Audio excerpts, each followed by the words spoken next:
अरे गुन्हेगारांच्या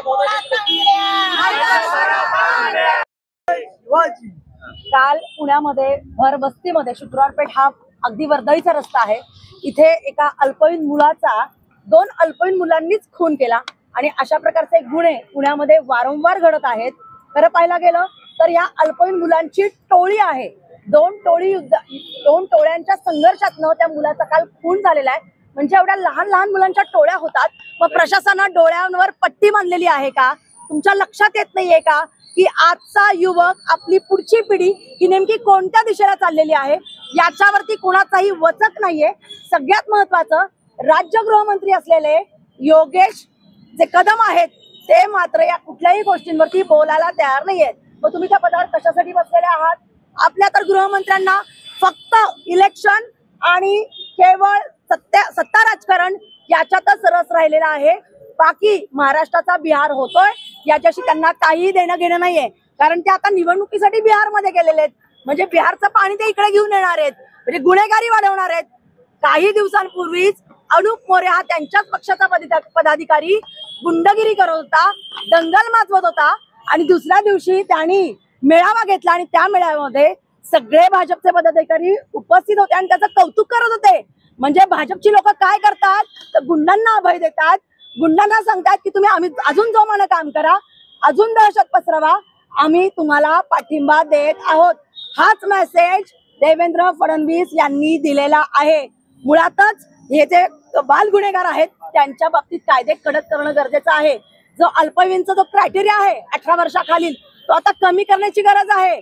या गुंडांचा म्हणजे या लहान लहान मुलांचा वापर मोठमोठ्या टोळ्या करत आहेत, कारण त्यांनाही माहिती आहे हे सगळं का घडतंय।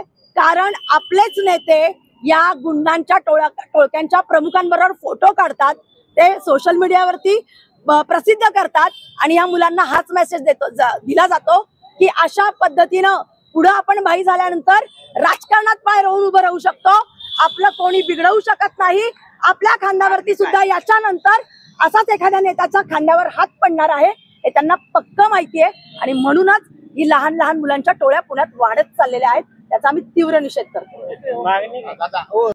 पुणे विद्येचे माहेरघर होते, आता हे कोयत्याचे माहेरघर झालेले आहे। मला एक सांगायचंय की हे भाजप नेते जे आहेत, जेव्हा स्वतःच्या अंगावरती येतं, जेव्हा एखादा स्वतःचा माणूस पकडले जातो म्हणजे त्यांच्या विरोधातला, तेव्हा त्या अक्षय शिंदेला गोळी घालतात, बरोबर का? त्याच्यावरती गोळी घालतात, त्यानंतर राहुल आर्याला गोळी घालतात, एका शॉट मध्ये त्यांचा मर्डर करून टाकतात, म्हणजे त्यांचा एन्काउंटर करून टाकतात। मग हे बाकीचे जे गुन्हेगार आहेत ज्यांनी इतके मर्डर केलेले आहेत, जे एवढी गुन्हेगारी पसरवतात, ते वायता घेऊन रस्त्यावरती फिरतात, यांच्यावरती आळा का घालत नाहीये? भाजपला तेवढंच जमतं का जो आपल्या अंगावरील फक्त त्यालाच खलास करायचं? बाकी सेना उद्धव बाळासाहेब ठाकरेच्या वतीनं आज गृहमंत्र्यांना आम्ही या बांगड्यांचा आहेर देणार आहोत। कारण ज्या पद्धतीनं आज पुणे शहरामध्ये जी गुन्हेगारी वाढत चाललेली आहे, गेले महिन्यातून तुम्ही बघत असाल खुनावर खून पडतात, तरी देखील गृहमंत्री हे बिहारच्या निवडणुकीमध्ये मग्न आहेत। त्यांना बसायला दिलेली खुर्ची देखील मोडते, पण तरी देखील त्यांना खुर्चीचा मोह अजूनही सुटत नाही। ज्या महाराष्ट्राने यांना एक हाती सत्ता दिलेली आहे, त्या महाराष्ट्राची जनता आज रस्त्यावरती येते, याचं यांना शोकांतिका आहे की महाराष्ट्राची जनता गेली चुलीत तरी चालेल, पण आपली सरकार सत्ता हे जमलं पाहिजे। अपशब्द बोलणार होतो, पण शेवटी पुण्याची संस्कृती ही नाहीये, त्यामुळे मी माझे शब्द थोडेसे मागे घेतले। पण ज्या पद्धतीने या पुण्यामध्ये जे चाललेलं आहे, तर खऱ्या अर्थानं गुन्हेगारांचं शहर हे पुणे म्हणून ओळखलं जायला लागलेलं आहे। या पुण्याची ओळख पूर्वी सायकलचं शहर म्हणून होती, विद्येचं माहेरघर होतं, आज कोयत्याचं माहेरघर झालेलं आहे। आणि अशा या पुण्यामध्ये आम्ही राहिलं आज नकोसं वाटतंय, आणि हे केवळ निवडणुकीच्या राजकारणासाठी गृहमंत्र्यांनी राजीनामा द्यावा हीच आमची प्रमुख मागणी आहे।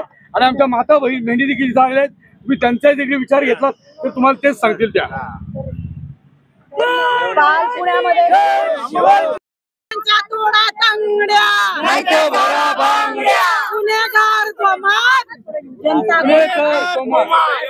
राज्य गृहमंत्री पुणे शहराच्या वतीनं आम्ही या गृहमंत्र्याला गुन्हेगारांच्या तोडा तांगड्या